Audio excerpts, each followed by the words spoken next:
اعوذ باللہ من الشیطان الرجیم بسم اللہ الرحمن الرحیم وعد اللہ الذین آمنوا منکم وعملوا الصالحات لیستخلفنہم فی الارض کما استخلف الذین من قبلہم وَلَيُمَكِّنَنَّ لَهُمْ دِينَهُمُ الَّذِي ارْتَضَىٰ لَهُمْ وَلَيُبَدِّلَنَّهُم مِّن بَعْدِ خَوْفِهِمْ أَمْنًا يَعْبُدُونَنِي لَا يُشْرِكُونَ بِي شَيْئًا وَمَن كَفَرَ بَعْدَ ذَٰلِكَ فَأُولَٰئِكَ هُمُ الْفَاسِقُونَ وَأَقِيمُوا الصَّلَاةَ وَآتُوا الزَّكَاةَ وَأَطِيعُوا الرَّسُولَ لَعَلَّكُمْ تُرْحَمُونَ لا تحسبن الذين كفروا معجزين في الأرض ومأواهم النار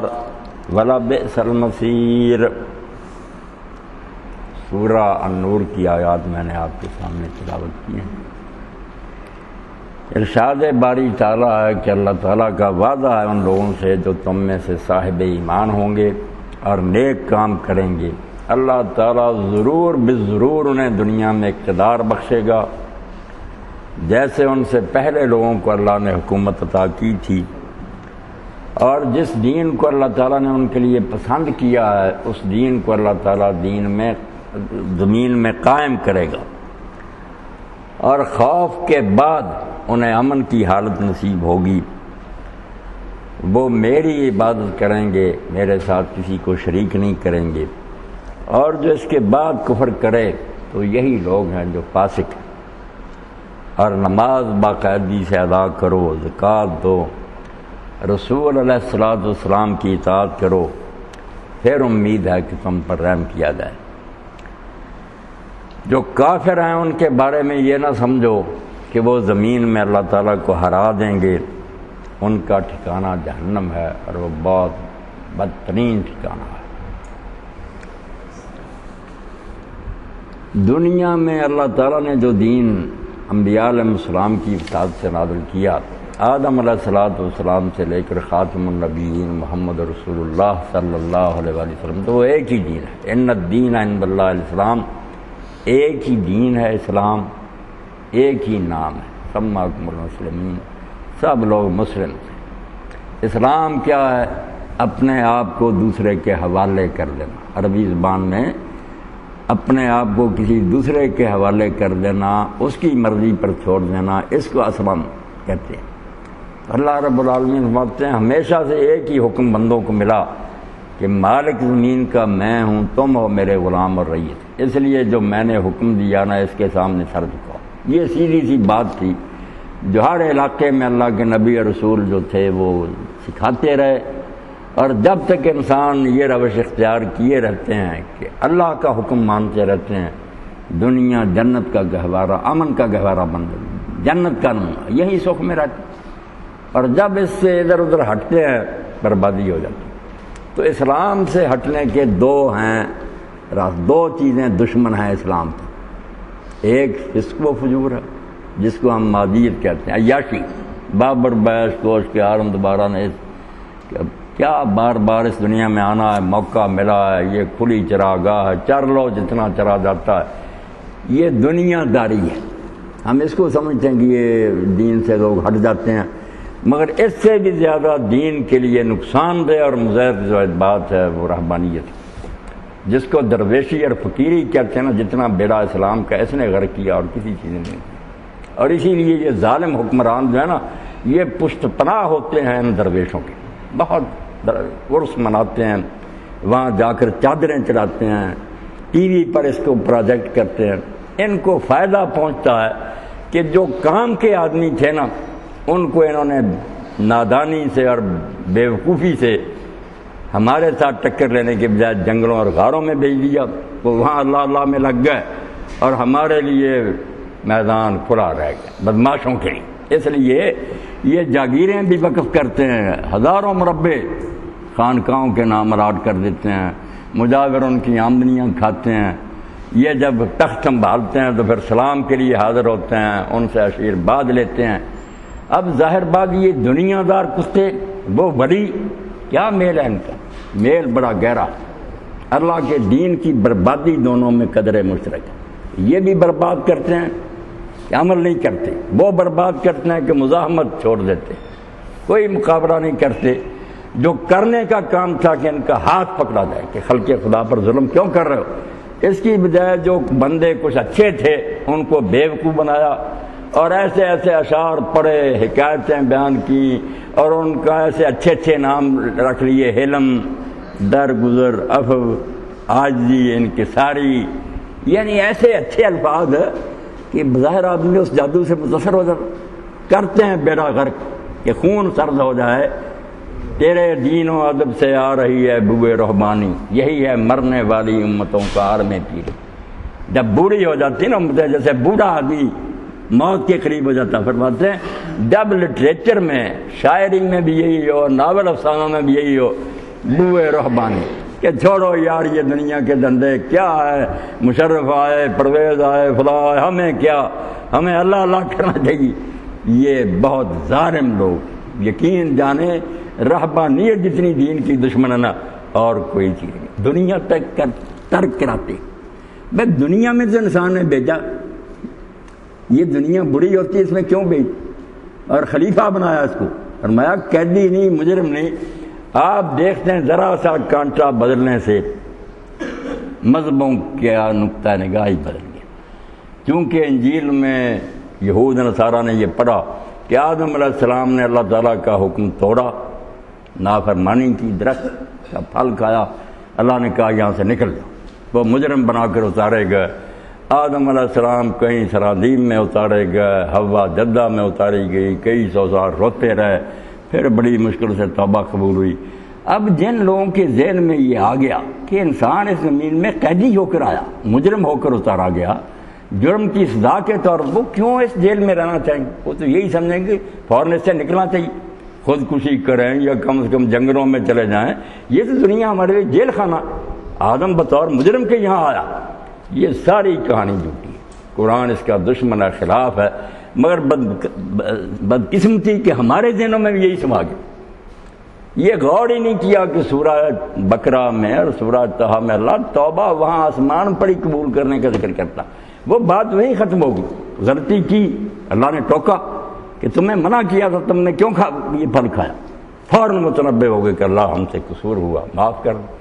فتاب علیہ، اللہ فرماتا میں نے توبہ قبول کر لی، انہ هو التواب الرحیم، وہ توبہ قبول کرنے والا۔ بعد میں فرمایا ثم اجتباہ، پھر اتنا ہی نہیں کہ توبہ قبول کر لی، پھر میں نے آدم علیہ السلام کو چن لیا، پہلے صرف آدمی تھا اب نبی بنا دیا اور اس کو ہدایت دی، وہاں ہی صاحب نبوت بنا کر تاج سر پر رکھ کر دوبارہ حکم ہوا۔ 2 بار حکم ہے قرآن مجید سے، اللہ کے لیے نکال کر پڑھیں، یہ چھوٹی سی بات نہیں، اس سے سارا معاملہ ہی بدل گیا کہ اگر آدمی کاڑے پانی بھیجا جائے تو وہاں کیوں وہ شوق سے رہے گا، وہ تو یہی چاہے گا کہ بھاگ جاؤں یہاں سے۔ اگر وہ سمجھے کہ نہیں میں مجرم نہیں، میرا یہ دارالحکومت ہے، میری ریاست اور میں وہاں کا گورنر ہوں، میں نے یہاں کا کام چلانا، پھر وہ دلچسپی رہے گی۔ اس لیے اللہ تعالیٰ نے سورہ توبہ میں اور سورہ طہ میں پہلے کہا کہ نکل جاؤ، بعد میں کہا توبہ کی قبول کر لی، پھر کہا اتر جاؤ، 2 بار آتا اس درمیان میں توبہ قبول کر۔ تو پہلا واقعی یہی تھا کہ تم نے اللہ کا حکم توڑا، نکلو جنت سے، مگر فوراً توبہ کر، اللہ نے نبی بنا دیا۔ دوبارہ اترنے کا حکم یہ بطور سزا نہیں، یہ وہ ہے کام جو پیدائش سے پہلے کہا گیا تھا کہ انی جاعل فی الارض خلیفہ، میں زمین میں اپنا ایک حاکم بنانے والا ہوں۔ اپنے اصل منصب پر آئے، اپنی سیٹ آ کر سنبھالے، وہ کام غلطی والا وہیں رخصت ہو گیا۔ جب یہ بات ذہن سے نکل گئی اور دنیا کو ایک نفرت کی چیز سمجھا کہ نہیں یہ مردار اور اس کے تعلق کتے ہیں، اور دنیا سے مراد لے لیا یہی مال دولت بیٹے اولاد، تو نفرت کرنے لگے۔ زیادہ نے تو یہی کمال سمجھا کہ کمارے رہنا چاہیے، تبتل جائے نا کہ بالکل شادی نہیں کرنی چاہیے، اس جھنجھٹ میں پڑنا نہیں چاہیے۔ اس کو ولایت کا، اللہ کی محبت کا کمال سمجھا گیا کہ سب سے اعلیٰ تو وہ ہے جو شادی نہ کرے۔ اب اس میں یار پر پرکھیں تو سب سے زیادہ فیل تو معذ اللہ رسول اللہ ہوں گے جن کی 11 بیویاں تھیں، نبی کریم صلی اللہ علیہ وسلم بھی ولی نہیں رہیں گے۔ اگر یہی بات ہے کہ یہی ہے لنگوٹ بند رہنا کمال ہے، رسول اللہ تو فعل ہیں پھر. اور اسی لیے ابن عباس رضی اللہ عنہ فرماتے تھے شادیاں کرو، جو اس کائنات کا سب سے بہتر آدمی تھا اس کی سب سے زیادہ بیویاں تھیں، اللہ کے رسول علیہ السلام کی بیویاں. اس لیے اس کو جہنم نہ سمجھو کہ دنیا دوزخ ہے جہاں تمہیں بھیج دیا گیا. یہ مصیبت خانہ نہیں، یہ تمہاری حکومت کی جگہ ہے کہ جہاں حکومت چلا کر دکھاؤ. اللہ نے پہلے چھوٹا سا علاقہ دیا کہ زمین پر چلا کر مجھے انتظام کر کے دکھاؤ. اگر یہاں تم اچھے اور قابل منتظم ثابت ہوئے پھر ملک لا یبلا، جنت کی ہمیشہ کی حکومت دے دوں گا، پھر وہاں کے گورنر مقرر ہو گئے. اور اگر دنیا ہی نہیں چلا سکے صحیح، یہاں ہی تم نے بدتمیزی اور بدماشی پھیلا دی. اور وہ بات جو علامہ اقبال رحمۃ اللہ نے طیارہ ایک نظم لکھی ہے، پرندہ بیٹھا ہوا تھا ٹہنی پر تو انسان غرور سے کہہ رہا تھا میں نے یہ کر دیا، میں نے یہ کر دیا. کر تو واقعی بہت دیا ہے نا کہ آسمانوں پر اڑا اور سب کچھ مادی ترقی تو کی ہے جو باتیں ہو رہی تھی، مگر چونکہ دوسری طرف انسانیت نے ترقی نہیں کی، جانوروں والے اوصاف میں تو بڑھ گیا کہ وہ اڑتے تھے ان سے زیادہ رفتار سے اڑنے لگا، وہ سمندر کی سطح پر تیرتے تھے اس نے بھی جہاز بنا لیے، یعنی ان سے مادیت میں بڑھ گیا مگر جو شرافت اور انسانیت تھی اس میں رہ گیا. تو جب یہ باتیں کر رہا تھا اور کہتا میں اب آسمان کی طرف جانے لگا ہوں تو علامہ اقبال کہتے ہیں اس نے کھجایا اپنے پر کو اور یہ کہا پرندے نے رٹ گیا طنز چوٹ کی تو کارے ضمیرہ نکو ساختی کہ باسمانی پردہ. تو نے زمین کا کام خوب چلا لیا ہے اس لیے اب ٹھیک ہے شاباش اب آسمان کی طرف رخ کر لی. زمین ٹھیک آباد کر لی، ساری زمین پر بم پڑ رہے ہیں، خون بہ رہا ہے، انسان مر رہے ہیں، ڈاکے پڑ رہے ہیں، بدماشیاں ہو رہی ہیں، زمین کا انتظام کر نہیں سکا اب چاند کی طرف چل پڑا. تو یہ رہبانیت جو ہے نا اس کو عام لوگ سمجھتے ہیں کہ یار یہ تو بڑی نیکی، وہ اتنے ہزار مرتبہ لالا کرتا ہے، خانقاہ میں بیٹھا ہوا ہے، تسبیحیں کرتا، سمجھتے نہیں کہ شیطان کا ایجنٹ ہے. یہ وہ کام کر رہا جو نہیں کرنا چاہیے تھا. کرنا تو چاہیے تھا کہ ملک کی باغ ڈور سنبھالتے، خلق خدا کو فائدہ پہنچاتے، اور جہاں جہاں ظلم ہوتا وہاں اس ظلم کو روکنے کی کوشش. اس لیے آپ دیکھتے ہیں اللہ نے فرمایا جو ایمان والے ہیں اور جو نیک کام کرنے والے ان سے اللہ کا وعدہ جنت تو الگ ہے ہی نا. فرمایا لَيَسْتَخْلِفَنَّهُمْ فِي الْأَرْضِ، زمین کی حکومت دوں گا. حکومت کا نام بیان ہوئی کہ یہ کوئی بری بات نہیں ہے اللہ والوں کو حکومت. فرمایا نہیں تخت و تاج انعام ہے، حکومت ملے گی، یہ اللہ انعام دے گا ان لوگوں کو جو ایمان لائیں گے اور نیک کام کریں گے. پہلے یہ بن کر دکھا دو دنیا کا راج تمہارا ہی ہوگا، ساری دنیا پر تم ہی غالب ہو گئے. اور فرمایا اسی طرح پہلی امتوں کو بھی میں حکومت دیتا رہوں اور دین جو اللہ کو پسند وہ اسی طرح ہی زمین میں نافذ ہوگا. اگر اقتدار ہی طاقت ہی نہیں آ سکتی، قرآن میں لکھا رہ جائے گا ہم جو کام ہے نا جس کی اجازت کفر دے گا ہمیں کارنر کر دے گا کہ وضو نماز کرنا چاہتے ہو کر لو ٹھیک ہے، مگر جب ہم مطالبہ کریں گے کہ نہیں رشوت نہیں ہونی چاہیے، زنا رکنا چاہیے، پر جو کہ آرام کرو جیلوں میں بند کر دیں گے. تو اللہ فرماتا دین تو قائم ہی تب ہوگا جب حکومت ہاتھ میں ہوگی. مگر رہبانیت جو ہے ترک دنیا جب اس کو خوبی سمجھ لیا گیا پھر بیوی بچے چھوٹ گئے، کمانا چھوٹ گیا. اور یہ بھی نہیں پھر کمانا چھوڑا نہیں، دوسروں کے دست نہیں گئے، کمائیں دوسرے، یہ پھر فتووں اور نذرانوں کے نام پر ان سے لے کر کھائیں محتاج بندوں کے. اور نام رکھ لیا کہ ہماری خدمت کرتے ہیں مرید. خدمت کیا؟ ڈاکو ہو تم، مانگتے ہو، وہ دوسری طرح مانگتے ہیں، چوریاں کرتے ہیں، تم اس طرح لوٹ رہے. اللہ نے ہاتھ پاؤں دیے تھے کیوں محنت نہیں کرتے؟ رسول کریم علیہ السلام نے اسی لیے جس طرح یہ فسق و فجور کے خلاف جنگ لڑی ہے، بدکاری نہیں ہونی چاہیے، اسی طرح اس رہبانیت کے خلاف جنگ لڑی ہے. جس نے پوچھا کہ حضور میں کنوارا رہنا چاہتا ہوں، نہا عن التبتل، فرمایا نہیں میں کنوارا رہنے کی اجازت نہیں ہے. کسی نے پوچھا حضور میں زنا کے ڈر سے خسی ہونا چاہتا ہوں، فرمایا نہیں میں رہبانیت دے کر نہیں بھیجا، بلکہ اس عمل کو نکاح کو اللہ کے رسول علیہ السلام نے بجائے دنیا داری کی فرمایا اذا تزوج العبد فقد استکمل نصف الدین. جب شادی ہوتی ہے کسی بچے بچی کی اس کا آدھا دین مکمل ہو جاتا ہے، باقی آدھے کی فکر کرے آدھا دین. اور ذہن ٹھیک کیا کہ اس دنیا میں گم ہو جاؤ، بیویاں ہوں ان سے محبت کرو، ان کو. حتیٰ کہ رسول کریم علیہ السلام سے جب لوگوں نے پوچھا ایک شخص کے پاس ایک ہی ہے درہم یا دینار روپیہ، فرمایا اپنے پر خرچ کریں، اور ہے بیوی پر پھر اولاد پر، فرمایا اس کے بعد ہے تو پھر جس کو دیتا دیتا پھر پہلے اپنے گھر والوں کو. اور یہ تک فرما دیا کہ جو تم کما کر لا کر اپنے بچوں کے منہ میں دیتے ہو اللہ اس کو صدقہ لے ثواب دیتا ہو. یعنی ذہن بدلا کہ دنیا چھوڑنے کے لیے نہیں، دنیا برتنے کے لیے. یہ متاع ہے، یہ برتنے کی چیز ہے. خوب برتو، صرف حلال و حرام کا خیال رکھو، اس طرف بھی نہ لڑک جاؤ کہ بس عیاشی کرنی ہے، کوئی پرواہ نہیں، نہ کوئی قید نہ حد، وہ بھی گمراہی ہے. اور سرے سے ترک کر دینا کوئی نہیں. اب اس حدیث پاک سے کیسا دل خوش ہوتا کہ ایک موٹا تازہ صحابی رسول جا رہا تھا، رسول کریم علیہ السلام تشریف فرما تھے. لوگوں نے اس کی طاقت اور قوت دیکھ کر کہا اللہ کے رسول کاش اس کی یہ طاقت جہاد فی سبیل اللہ میں خرچ ہوتی، یہ مجاہد بنتا. تو اللہ کے رسول علیہ السلام نے فرمایا اگر یہ گھر سے نکلا ہے کہ حلال روزی کما کر اپنے بوڑھے ماں باپ کی خدمت کرے اور اپنے بال بچوں کو کھلائے تو اس کا ہر قدم جہاد فی سبیل اللہ میں لکھا جائے. اللہ کا رسول جو دین لا کے آیا اس میں رہبانیت نہیں، مگر افسوس ہے کہ تھوڑا ہی مدت گزری ہم نے پھر وہی سیپریشن کر. دنیا دار حکمران بدماش بن گئے، شرابیں پینے لگے، دربار بن گئے، ریشم بچ گئے، سونے چاندی کے برتن آ گئے، قوال آ گئے، موسیقی، وہ ادھر لٹ گئے، گمراہی فسق و فجور کی. جو نیک تھے وہ غاروں میں چلے گئے، خانقاہ میں بیٹھ گئے. فقیراں چوں بمسجد صف کشیدن گریبان شہنشاہ دری. اللہ کا رسول جو دین لے کر آیا تھا اس میں یہ دونوں چیزیں تھی کھٹی. وہی درویش تھا، وہی حاکم تھا. دنیا کو چھوڑنے والا حاکم نہیں، تخت پر بیٹھ کر رکھتی ہے ان کی حکومت سے ہے فاش یہ رمز غریب سلطنت اہل دل فقر ہے شاہی.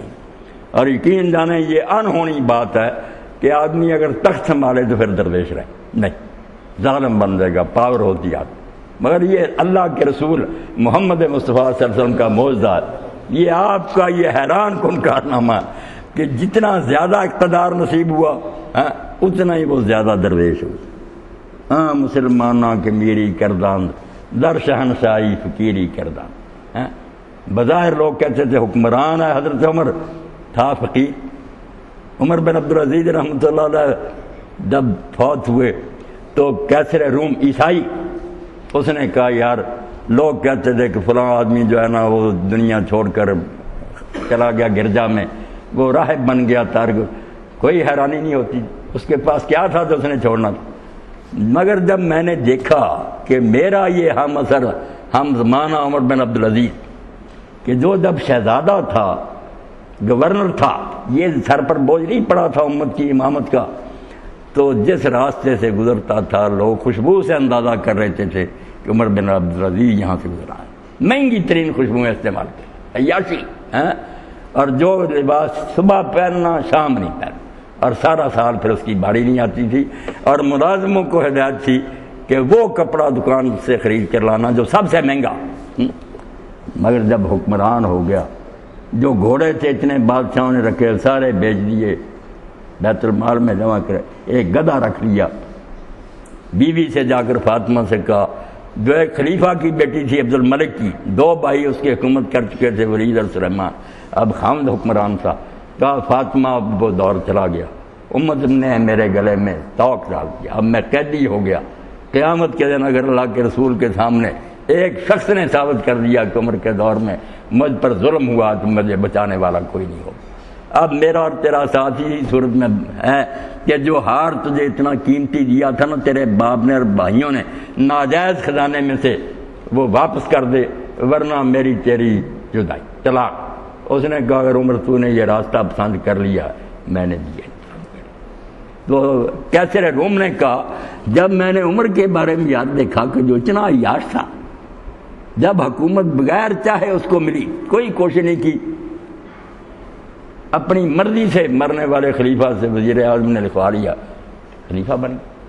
مگر مبارک دینے کے لیے لوگ حجرے میں گئے تو عمر بن عبدالعزیز رو رہے تھے اور لوگوں نے کہا ہم تہنیت کے لیے آئے مبارک کے لیے. فرمایا مبارک نہ دو مجھے میرے پاس تعزیت، افسوس کرو میں اب ساری دنیا کا دیندار ہوں. مقروض ہو گیا، اگر کسی پر بھی ظلم ہوا کسی قید خانے میں یا علاقے میں تو جواب تو مجھے دینا پڑے. تو کیسر نے کہا جب وہ یار بدل گیا تو مجھے حیرانی ہوئی کہ اس کو کہتے ہیں درویش ہو جانا، کہ بیٹھا تخت پر ہی رہا مگر فقیر ہو، اور مرنے کے وقت کوئی پاس نہیں تھا بچوں کو بلایا اور سارے بیٹوں سے کہا بیٹا تمہیں گلا ہوگا کہ ہمارا باپ حکمران تھا مگر ہمیں کچھ نہیں کھانے پینے کے لیے ملا، مگر میں کیا کرتا اس سفید داڑھی کے ساتھ حضور کے سامنے مجرم ہو کر پیش ہوتا تو میرا کیا حال ہوتا، اس لیے میں نے تمہارے ساتھ ظلم نہیں کیا، مگر میں گناہ تمہاری خاطر نہیں کر سکا، مگر مجھے اپنے رب سے پوری امید ہے کہ جو اللہ پر بھروسہ کرتے ہیں اور نیک ہیں اللہ ان کا سرپرست ہوگا۔ تو ابن تیمیہ رحمۃ اللہ علیہ فرماتے ہیں لوگ بیان کرتے ہیں کہ ہم نے دیکھا بعد میں کہ عمر بن عبدالعزیز کے بیٹوں کو اللہ نے اتنا دیا کہ 50 گھوڑے انہوں نے اور سوار جو ہیں وہ جہاد کے لیے دیے، اتنا مال اللہ نے ان کو دے دیا، اور جن کو دیکھا کہ وہ سونے چاندی میں کھیلتے تھے ان خلیفوں کے بیٹوں کو بعد میں گلیوں میں مانگتے دیکھا، اس لیے اللہ دیتا۔ دنیا چھوڑنی نہیں، تخت پر بیٹھ۔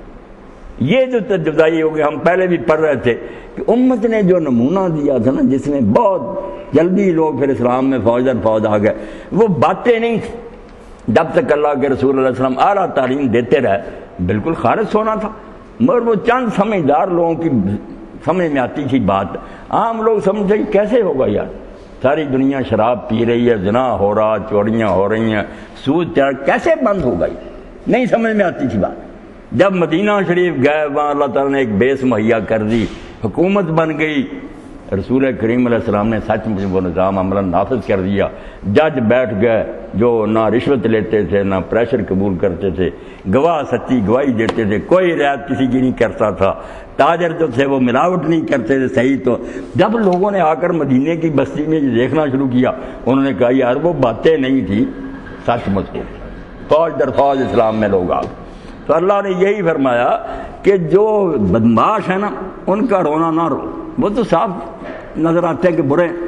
یہ جو اولیاء اور فقراء بن جاتے ہیں نا، جو جھوٹے فقیر جو بیٹھ جاتے ہیں خانقاہ اور جنگلوں اور بیابانوں میں، اور لوگوں کو بھی کہتے ہیں یار یہ جھگڑے چھوڑو، ہمیں کیا، حکومت کوئی کرے، بس ان کے لیے دعائے خیر کرو، ہمارے پاس آیا کرو، یہ کام کے آدمیوں کو ناکارہ کرتے ہنسی کرتے ہیں۔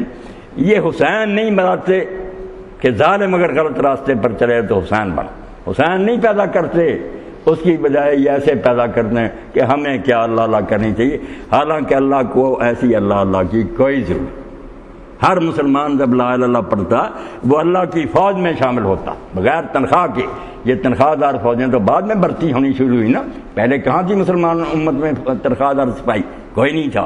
ہر ایک کا گھوڑا ہوتا تھا، تلوار ہوتی تھی، نیزہ ہوتا تھا، جب آواز آتی تھی امیر المومنین کی طرف سے نکلو، ہر آدمی گھوڑے پر سوار ہو کر چل پڑتا تھا۔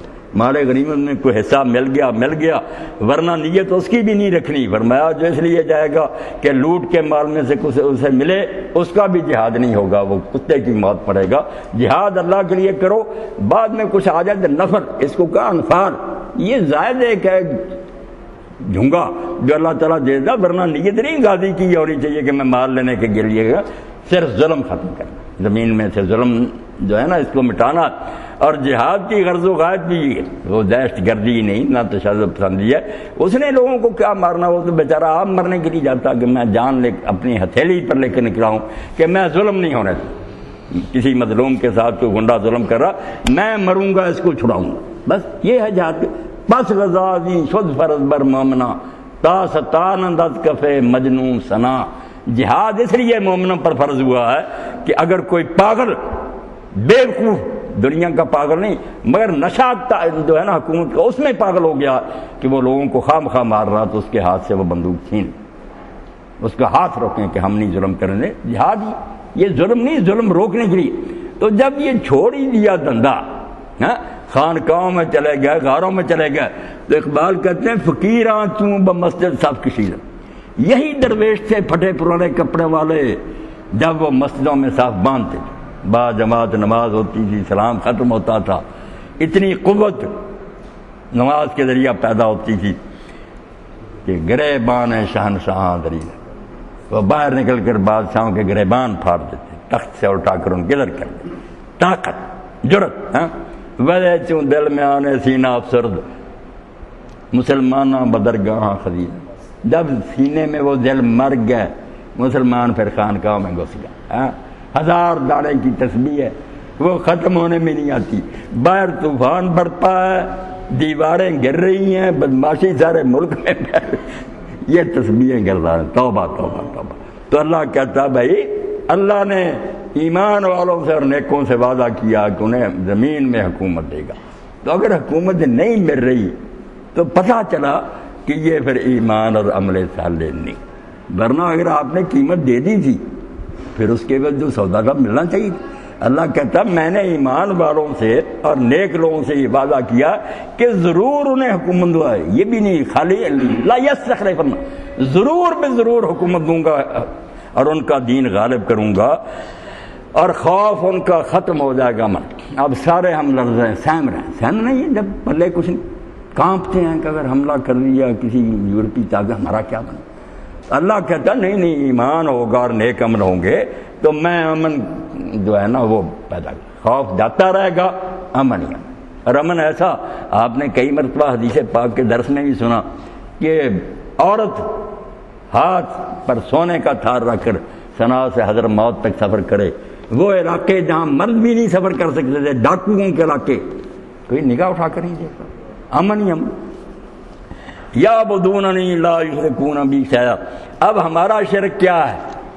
زیادہ زیادہ کانفرنس ہیں، بیسیں، وہ مشرک ٹولہ، یہ مہر ٹولہ، جو قبر والے سے کوئی مدد مانگے یہ قبر کی جا رہی، یہ مشرک ہے۔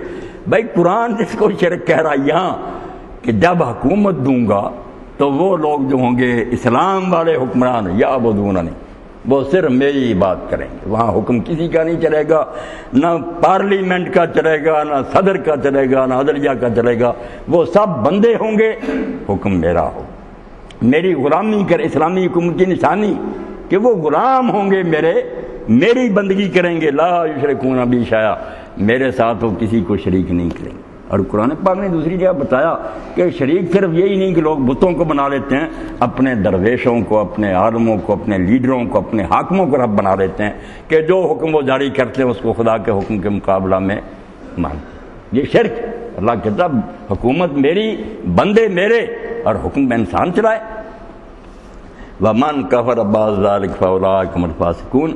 ہمارے حال پر جو تشریح تو اور بھی ہے، مگر یہ ہمارا جو حال ہوا نا کہ اللہ کہتا دوں گا، امن ہو جائے گا، اسلام غالب ہو جائے گا، مگر اس کے بعد جو کیا ہوگا پھر وَمَنْ كَفَرَ بَعْدَ ذَلِكَ، جو اس خلافت ملنے کے بعد، اس انعام کے بعد کفر کی روش اختیار کریں گے، جلدی اختیار کریں۔ اس کو حضور نے فرمایا نا، اب قیامت یہ ہے کہ لوگ اس کا تذکرہ بھی نہیں کرنا چاہتے کہ رسول اللہ کے بعد یہ بربادی کس طرح ہوگی، پردہ ڈال دیا، ہاں اس جرم کو چھپانے کی کوشش کی، یہ سوچو ہی نہ کہ وہ نظام کدھر گیا۔ نہ اس میں بڑے بڑے پردہ پوشوں کے نام آتے ہیں، بڑے بڑے صحابہ کے نام آتے ہیں، بھائی صحابہ کو روتے ہیں اللہ انہیں جنت میں رہے، تم اپنی سوچو کہ وہ دین آنے کے بعد کدھر گیا۔ ومن کفر بعد ذلک، جب ایسا ہو جائے گا کہ حکومت دے گا، امن ہوگا، پھر جو اس کے بعد کفر کر، اللہ نے کفر کا کہ جب اسلامی حکومت کی بجائے دوبارہ ملوکیت ہوگی وہی بات ہوگی، اسلام چلا گیا کفر کی حکومت آئی، کلمے کو کیا کرنا، اذانیں ہوتی رہیں گی، ملک فتح ہوتے رہیں گے، مسئلے بنتے رہیں، مگر وہ کفر ہوگا۔ اسی لیے اللہ کے رسول علیہ السلام نے واضح فرمایا کہ میرے بعد 30 سال خلافت ہے، ثم ملک نزول، پھر ظالم بادشاہ، پھر مسلمان ہوں گے، بس عیش کریں گے، وہ دین نہیں ہوگا جو اللہ کا دین رسول دے کر گئے۔ فَأُولَٰئِكَ هُمُ الْفَاسِقُونَ، تو فرمایا ایسے لوگ جہاں پھر وہ دین حق سے باہر نکل جائیں گے، اسلام کا راستہ چھوڑ جائیں گے، گمراہ ہو جائیں گے۔ درمیان میں عمر بن عبدالعزیز کا دور چھوٹا سا آیا 2 سال کے لیے، ورنہ 1200-1300 سال سے ہم بھگت رہے ہیں کہ وہ نعمت گم کر دی، اس کی بعد بجائے ملوکیت آ گئی۔ اور اسی کو علامہ اقبال فرماتے ہیں کہ اللہ کے رسول نے عرب خود راز نور مصطفیٰ سوخ، پہلے عربوں نے رسول اللہ کا نور حاصل کیا، عرب میں چمکا، حکومت اسلامی قائم ہو گئی، اور پھر سارے عجم تک بھی وہ روشنی گئی۔ ولیکن خلافت راہ گم کر کہ اول مومنہ را شاہی مامو، مگر وہ خلافت جو تھی بہت جلدی راستہ بھول گئی، مسلمانوں کو پھر وہی ملوکیت کا درس دے دیا کہ ڈنڈے کے زور سے ایک بیٹھ گیا، لوگوں کو ہانک رہا، کوئی بول نہیں سکتا، وہ نعمت گم۔ تو فرمایا میں وعدہ پورا کر دوں گا، مگر جس کے بعد پھر کفر کریں گے، ناشکری کریں گے اس نعمت کی، وہ فاسق ہوں گے، نافرمان ہوں گے، دین سے نکلیں گے۔ اور اب اس کو حاصل کرنے کا طریقہ فرمایا واپس لوٹو، واقیم الصلاۃ وآتوا الزکاۃ وأطیعوا الرسول لعلکم ترحمون۔ اگر باتوں سے اور ریزولیشنوں سے اور اشتہار تقسیم کرنے سے کہو نا کیا ہو خلافت قائم کریں، خلافت کہیں بنی بنائی ہے جو اٹھا کر لا کر یہاں سیٹ کر دینی؟ خلافت کے لیے بندے تیار ہوتے، معاشرہ تیار ہوتا، تحریکیں اٹھتی ہیں، لیڈر ہوتے ہیں، لوگوں کے ذہن بدلے جاتے ہیں، لٹریچر ہوتا، لوگوں میں طلب پیدا کی جائے، ڈیمانڈ پیدا ہوتی ہے کہ واقعی یار ہم گندگی میں پھنسے ہوئے ہیں، کوئی اچھا نظام آنا چاہیے، پھر لڑنے جھگڑنے مرنے کی ضرورت ہے، انشاءاللہ اللہ تعالیٰ مدد کر دیتا۔ اس کے لیے یہ اللہ پاک نے کہا کہ جب تک وہ وقت نہیں آتا، اگر وہ جاتی رہی ہاتھ سے، تو ایک تو نمازوں کے اب آدمی یہ نہیں سمجھ سکتے یار نماز کا اسلامی حکومت سے کیا تعلق کہ نمازی بن جائے تو حکومت ہے، نہیں۔ جیسے حکیم صاحب پڑھ رہے تھے نا، آخری نشانی حضور نے کہا کیا فرمایا، حاکم آ جائیں گے برے، غلط کام بھی کریں گے، مگر جب لوگوں نے پوچھا تلوار اٹھائیں، فرمایا اس وقت تک نہ اٹھانا جب تک وہ نماز کا اہتمام کرے۔ اگر نماز ہے نا تو ابھی جان باقی ہے، یعنی نماز یہ نہیں تھا کہ یہ مسجد میں آنے والے کچھ بوڑھے پڑھتے تھے، اسلامی حکومت میں یہ آخری نشانی تھی حکمران کے مسلمان ہونے کی کہ جب اس نے نماز چھوڑ دی ایک دن یہ مسلمانوں کے تخت پر نہیں رہ سکتا، اس کو معزول کرو اور قتل کرو، یہ نہیں اس لائق کیا مسلمانوں کا سربراہ بنے۔ اس لیے نماز کوئی یہ نہیں رکوع سجدے، نماز اگر صحیح معنوں میں ادا کی جائے اور سچے دل سے لوگ نمازی بن جائے، اللہ سے ان کا تعلق مضبوط ہو جائے، فرمایا اسلامی خلافت دوبارہ لانا چاہتے ہو، نماز کو باقاعدگی سے ادا کرو، اس کے دیوانے بنو، وآتوا الزکاۃ، اور مال اللہ نے اگر دیا ہے تو وہ خرچ کرو، وآطیعوا الرسول، اللہ کے رسول کی باتیں مانو، لعلکم ترحمون، پھر امید ہے کہ اللہ تعالیٰ تم پر رحم کرے گا۔ باقی اگر سوچو تم کہ نہیں ہو سکتا، دنیا پر غلبہ دوسروں کا، ان کے پاس پاور ہے، اس کا جواب بھی دے دیا، وَلَا تَحْسَبَنَّ الَّذِينَ كَفَرُوا مُعْجِزِينَ فِي الْأَرْضِ، کہ جو کافر اب زمین پر چھائے ہوئے نا، وہ اس مغالطے میں نہ پڑھنا کہ اللہ کو بے بس کر دیں گے، اللہ کو ہرا دیں گے، نہیں ہرا سکتے، یہ بامنی کے خلاف استعمال ہو جائیں گے۔ تم ذرا ٹھیک تو ہو جاؤ، آپ اپنے آپ کو بدلو نمازی، اپنے بھائیوں کی مدد کرنے والے، رسول کی اطاعت کرنے والے، رحم ہو جائے گا اور یہ تمہیں بے بس نہیں کر سکیں گے، خود اٹھ جائیں گے۔ وَمَأْوَاهُمُ النَّارُ، ان کی فکر نہ کرو، یہ جہنم کا ایندھن بننے والے ہیں، دوزخ میں جائیں گے، وَلَبِئْسَ الْمَصِيرُ، اور وہ بدترین ٹھکانہ۔ اس لیے میرے بزرگوں بھائی اب کیا کرے کہ یہ تصوف، یہ فقیری، یہ درویشی، اقبال کہتے تھے نا کہ تصوف اسلام کی سرزمین میں ایک اجمی پودا، اگر قرآن پڑھے حدیث رسول پڑھے یہ لفظ ہی نہیں آیا، صوفی اور تصوف سرے سے یہ لفظ ہی نہیں استعمال ہوا، کسی جعلی حدیث میں بھی نہیں آیا، یہ گروہ ہی الگ کہ کام کے آدمیوں کو ناکارہ کر کے لے جاؤ، ادھر جا کر ان کو خسی کر دو، بیکار ہو جائے۔ دین تو آیا کہ بھائی خود چلو اس دین پر اور طاقت پیدا کرو، جہاں جہاں تمہارے بس میں ہے نا ظلم نہ ہونے۔ اگر ڈاکٹر حضرات ہیں کچھ یہی کر رہے ہیں کہ کوئی ان کے پاس آتا کہ یار یہ تم پوسٹ مارٹم کر دو، وہاں وہ کسی ظالم کی نہیں مانتے، جو ہوتا رہے، مگر وہ ایمانداری سے کہتے ہیں بھائی ہمارے علم کے مطابق یہ نتیجہ، وہ وہاں جہاد کر رہے ہیں۔ اور اگر ایک عالم دین ممبر پر لوگوں کی پرواہ نہیں کرتا کہ یہ راضی ہوتے ہیں ناراض، جو حق کا بیان کرتا وہ اپنی جگہ دین اسلام کا مجاہد ہے۔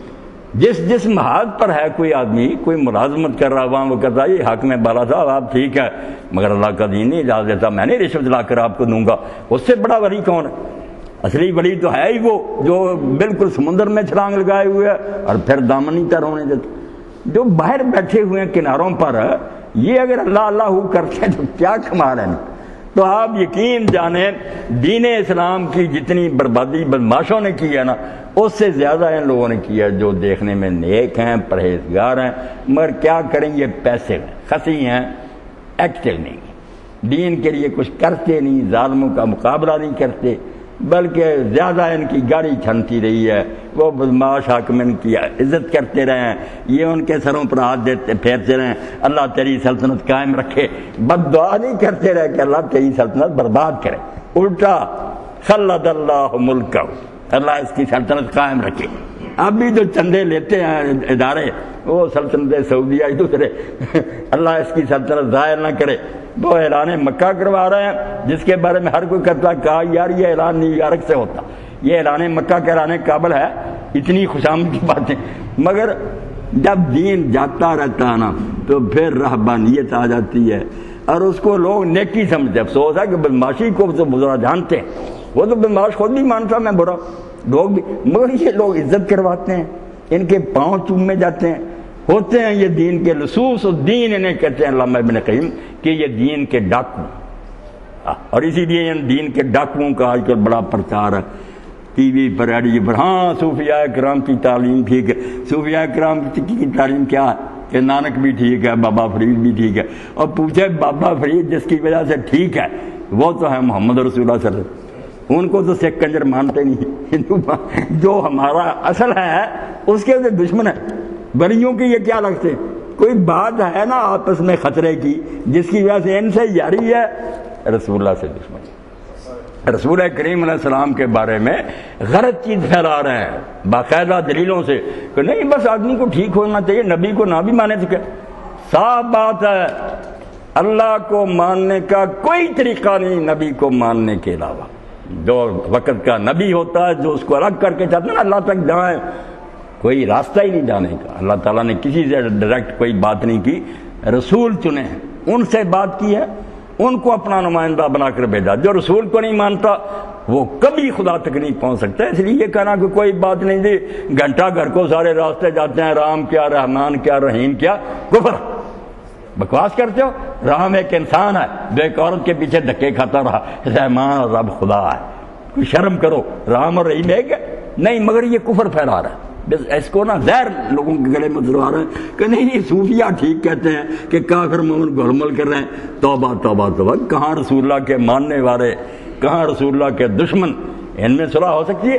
اللہ اور اللہ کے رسول نے تو صاف بتا دیا، ایک ماں کے پیٹ سے پیدا ہوئے ہیں، ایک باپ کا نطفہ ہے، ایک اسلام لے آیا دوسرا اسلام نہیں لے آیا، اب ان کی آپس میں رشتہ ناتا بیٹوں کا نہیں ان کا ہو سکتا، ان میں سے کوئی مرے گا دوسرا اس کی وراثت نہیں پائے گا، کوئی نہیں وہ اس کا کچھ بھی لگتا، یہ امتیں الگ ہوگی۔ مگر یہ فلسفہ پھیلا کہ نہیں وحدت ادیان ہے، سب اچھے ہیں، نیک ہیں، محبت ہونی چاہیے، یہ محبت کوئی نہیں، زہر کی گولی۔ وآخر دعوانا الحمدللہ رب العالمین وصلی اللہ تعالی علی خیر خلقہ محمد وآلہ وصحبہ اجمعین۔